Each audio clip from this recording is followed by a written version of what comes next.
membantu pengembangan channel ini, jangan lupa like, subscribe, dan share.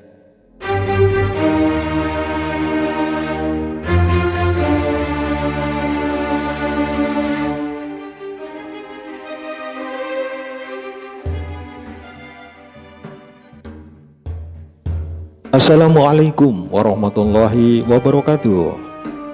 Kali ini Rahim Channel mempersembahkan kisah tentang Nabi Yunus yang marah kepada Allah. Kenapa Nabi Yunus marah pada Allah dan apa penyebabnya? Ikuti video ini sampai dengan selesai agar tidak terlewatkan bagian penting dari kisah ini.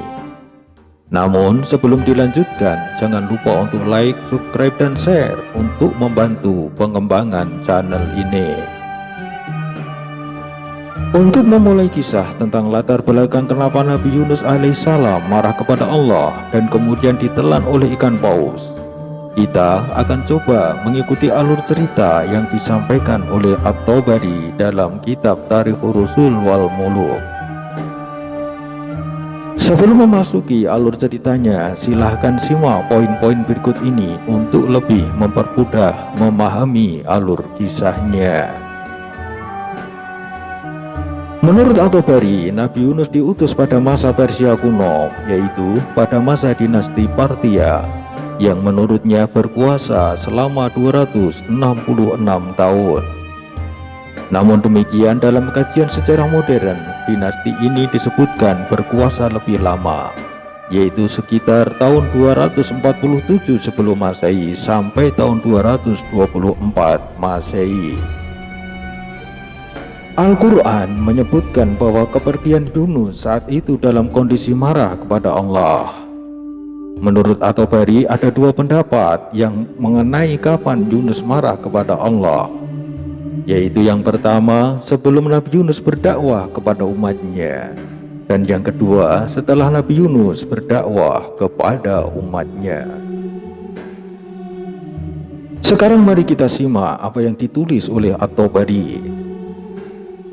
Pada periode para pangeran di daerah Maluku Tawaif, terdapatlah kisah tentang Yunus, putra Amitai.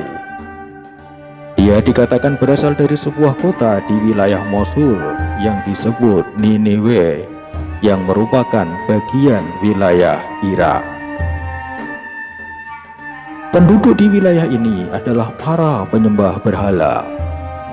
Oleh karena itu, Allah mengutus Nabi Yunus kepada mereka untuk bertaubat dan berhenti menyembah berhala dan hanya menyembah kepada Allah.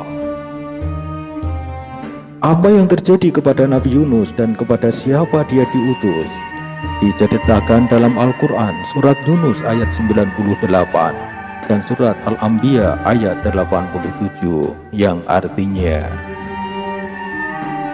dan mengapa tidak ada penduduk suatu kota yang beriman, lalu imannya itu bermanfaat kepadanya selain kaum Yunus. Tatkala mereka kaum Yunus itu beriman, kami hilangkan dari mereka azab yang menghinakan dalam kehidupan dunia, dan kami beri kesenangan kepada mereka sampai kepada waktu yang tertentu.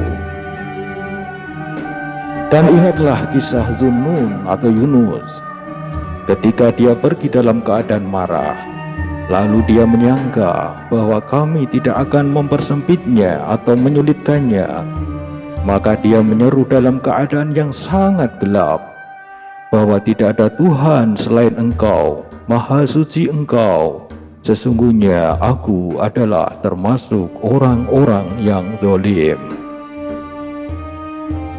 Para ulama terdahulu memiliki perbedaan pendapat, yaitu tentang bagaimana Yunus telah menentang perintah Allah dan berpikir bahwa Allah tidak akan memiliki kuasa atasnya, dan mengenai waktu kejadiannya. Beberapa ulama tersebut bersikukuh bahwa rujukan ayat Al-Quran di atas yang menceritakan Nabi Yunus pergi dalam keadaan marah adalah pada saat sebelum Nabi Yunus diutus kepada umat di mana dia diutus, dan sebelum dia menyampaikan kepada mereka pesan dari Allah. Intinya, menurut pendapat yang pertama ini, bahwa Nabi Yunus diperintahkan untuk menunaikan dakwah kepada umat di mana dia diutus pada saat azab Allah telah dipersiapkan untuk kaum tersebut, di mana Nabi Yunus diperintahkan untuk menyampaikan kepada mereka bagaimana Allah telah menunda hukuman kepada kaum tersebut agar mereka dapat bertaubat dari sikap mereka yang menentang perintah Allah. Nabi Yunus meminta agar dibebaskan dari perintah ini, namun Allah tidak mengabulkannya. Nabi Yunus juga meminta tingkat waktu untuk memberikan peringatan kepada kaumnya tersebut, namun ini juga tidak dikabulkan oleh Allah. Hal ini kemudian menyebabkan Nabi Yunus marah kepada Allah karena mendesaknya untuk melaksanakan perintah Allah, dan juga menolak permintaan tingkat waktu untuk memberikan peringatan kepada kaumnya. Mereka yang memegang pendapat pertama mendasarkan pada pendapat Al-Haris dari Al-Hasan Al-Asyab, dari Abu Hilal Muhammad bin Sulaim, dari Sahar bin Hawsab yang menyatakan bahwa saat itu Yunus dikunjungi oleh malaikat Jibril, dan kemudian malaikat Jibril berkata kepadanya, "Wahai Yunus, pergilah ke orang-orang Niniwe dan peringatkan mereka bahwa hukuman sudah dekat." Kemudian Nabi Yunus menjawab, "Aku akan mencari seekor hewan tunggangan." Kemudian Jibril membalasnya kembali, "Perintah ini terlalu mendesak, wahai Yunus." Kemudian Nabi Yunus menjawab kembali, "Aku akan mencari alas kaki." Kemudian malaikat Jibril pun membalas kembali dan mengatakan, "Perintah ini terlalu mendesak." Namun demikian, akhirnya dengan kemarahan, Nabi Yunus pun mengikuti perintah tersebut dan beranjak pergi dengan naik kapal. Namun, kapal tersebut ternyata kelebihan muatan, dan akhirnya kapal menjadi oleng dan hampir tenggelam. Ditambah dengan angin yang bertiup kencang serta ombak yang mulai menggulung lautan. Barang-barang berat sudah dilemparkan ke lautan, namun sayangnya belum mengurangi kelebihan beban muatan kapal. Hingga akhirnya nahkoda kapal memutuskan agar salah seorang penumpang harus keluar dari kapal. Akhirnya dilakukan pengundian, dan Nabi Yunus keluar hingga ketiga kalinya. Dan Allah berfirman dalam Al-Quran surat As-Saffat ayat 139 sampai ayat 142 yang artinya, "Sesungguhnya Yunus benar-benar salah seorang Rasul. Ingatlah ketika ia lari ke kapal yang penuh muatan. Kemudian ia ikut berundi, lalu dia termasuk orang-orang yang kalah dalam undian. Lalu ia ditelan oleh ikan besar dalam keadaan tercela." Nabi Yunus pun akhirnya dilemparkan ke laut. Atas perintah Allah, ikan yang sangat besar kemudian menelannya, tetapi tidak sampai menghancurkan daging beserta tulangnya. Ahli-ahli tafsir pun berkata, Nabi Yunus sempat mengira bahwa dirinya telah meninggal. Namun, setelah berhasil menggerakkan anggota tubuhnya, saat itu juga ia memposisikan diri dalam keadaan sujud dan berkata,